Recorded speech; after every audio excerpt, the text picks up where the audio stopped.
my name's Lucy, specifically Lucy Moon, and today I thought I'd come back with my husky voice and we'd have a chat, specifically a get to know me chat Q&A thing, just because I feel like I haven't done that in a while. I haven't been like vlogging to camera all that much over the past couple of months, so yeah, let's do that. So I put out a little thing on Instagram saying, hello, please ask me questions, and I have all the responses here, so I'm going to go through them now. First question is, what is your favourite food?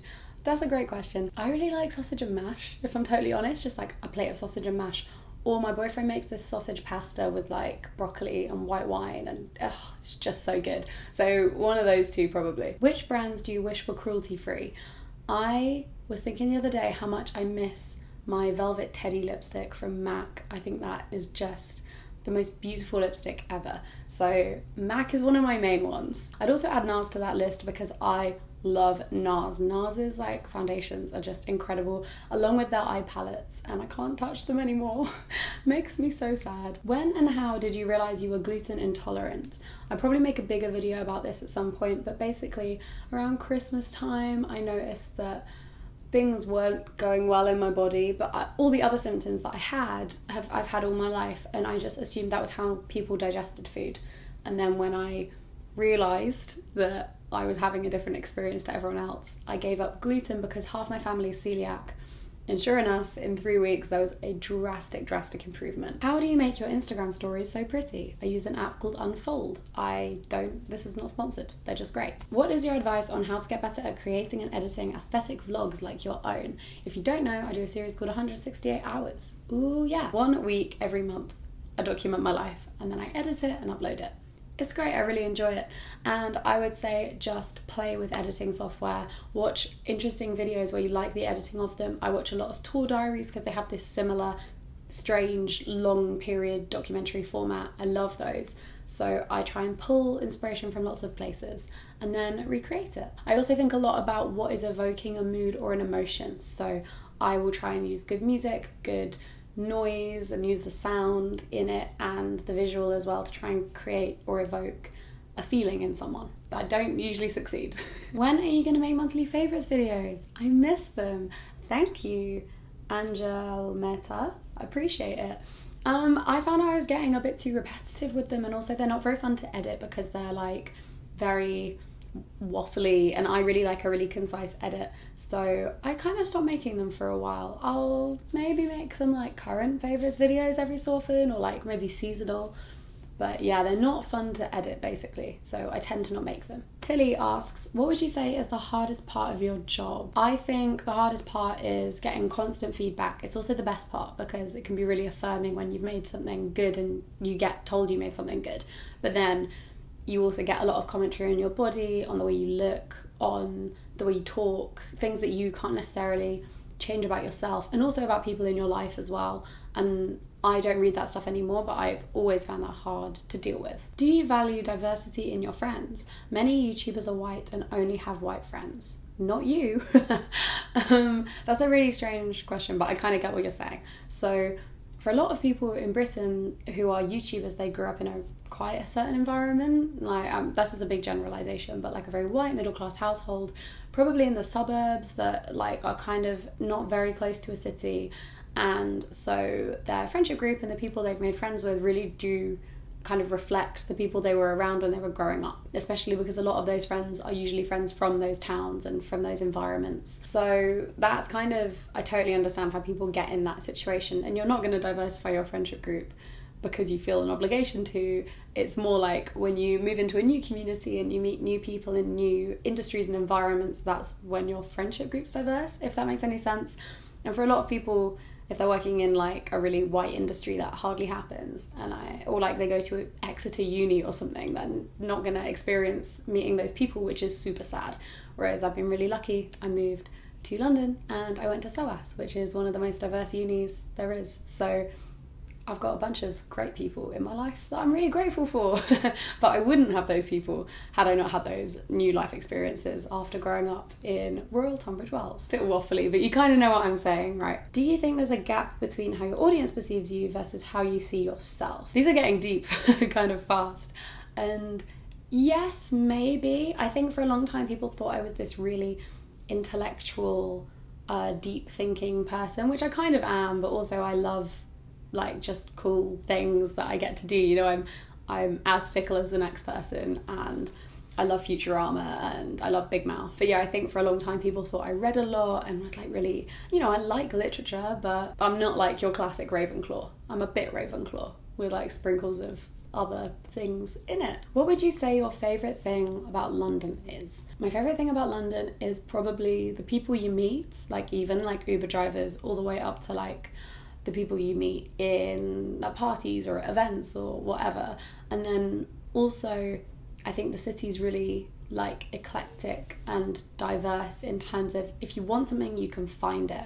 I want Trinidadian food, I can find Trinidadian food. I think that's something I can, if I want a specific brand of top, I can buy that brand of top. A lot of other cities don't have that kind of diversity in terms of just like stuff. What do you do when you have intrusive thoughts? I think that's a really good one because everyone has them, I think. And some people just push them to the back of their mind and don't think about them. Some people overthink them. I think therapy helped me a lot with intrusive thoughts and kind of rewiring the way that I address them personally. So I think a lot of intrusive thoughts come from shame, and I think it's a lot about taking power over the shame and removing the shame from the experience that you had or the thing that you fear. So yeah, I'd say that. Getting rid of shame or getting rid of, I don't know, certain really negative feelings, if you can dissect them from the thing you're really afraid of or the thing you keep thinking about, that's the best advice I can give, and it's not very specific. Sorry about that. I have my first therapist appointment coming up. How do I prepare? So you don't have to go with any particular mindset other than an understanding that you will have to share bits that you're asked about. So you're not going to have to suddenly sit down and pull your heart out. It doesn't work like that. But you also have to go in knowing that you're going to feel a little bit vulnerable. But you don't have to be ready for the vulnerability. Does that make any sense? You just have to know it's going to hit you and you have to respond to that and deal with it as it comes. So obviously you can't just be like, right, I'm just going to calm myself down, do some yoga, do some mindfulness, and then go into therapy. It doesn't work like that. You're normally in there for a reason, which is basically you can't settle your brain and make yourself all relaxed and ready to share. So just know that it takes time and just be ready for there to be some kind of uncomfortableness in that experience and get ready to embrace it, even if you can't embrace it yet. What made you decide to be a YouTuber, and how long did it take you to make it full time? Is it really tough? That's a lot of questions. So I decided to be a YouTuber full time because I could. I was just at a position when I graduated uni where I could put my all into it and see what happened. Otherwise I would have just got a job. There was nothing in my brain was like, I'm gonna be a big YouTuber. I just got lucky. And then the other question was it hard? No, how long did it take? It took about 2 or 3 months to get a brand deal that, or enough money, let's say, in like signed contracts that could move me up to London. Enough money to live took until January, February. So it was like a 6-month period before I had, a substantial amount of money. I wasn't terrified for the next month. But I could have made that transition much smoother for myself if I'd taken on some part-time work in a shop like on Oxford Street or something. So I think in hindsight I would have done that as well, because also it would have eased that adjustment. I wouldn't have felt like I had to take money that would make me compromise my ethics or my integrity, and I would have had a better balance in terms of, there's a job I can go to which works normally and I've done it before, does normal hours, does normal things.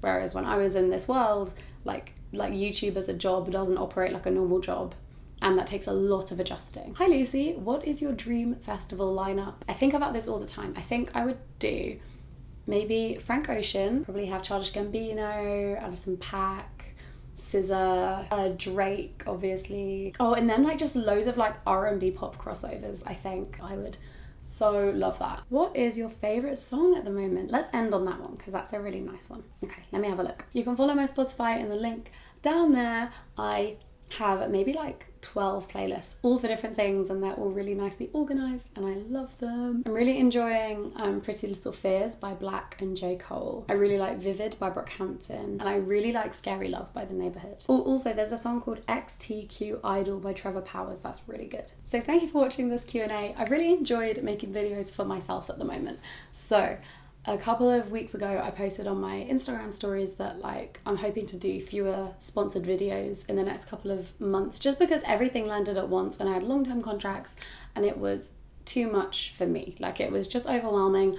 I felt like all of the content on my channel has got very branded recently. However, I still have 2 of those videos to make, I believe, and then I've fulfilled my contracts. So when I was like, I'm taking a break from sponsored videos for 2 or 3 months, that's more likely to be like December through January, February kind of time, as opposed to October, November, December, just because I have, you know, contracts and things.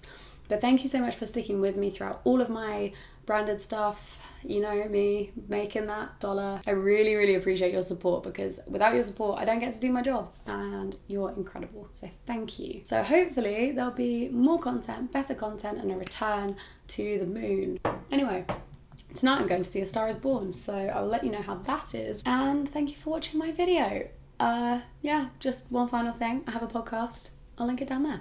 Thank you so much for watching. I will see you in my next video.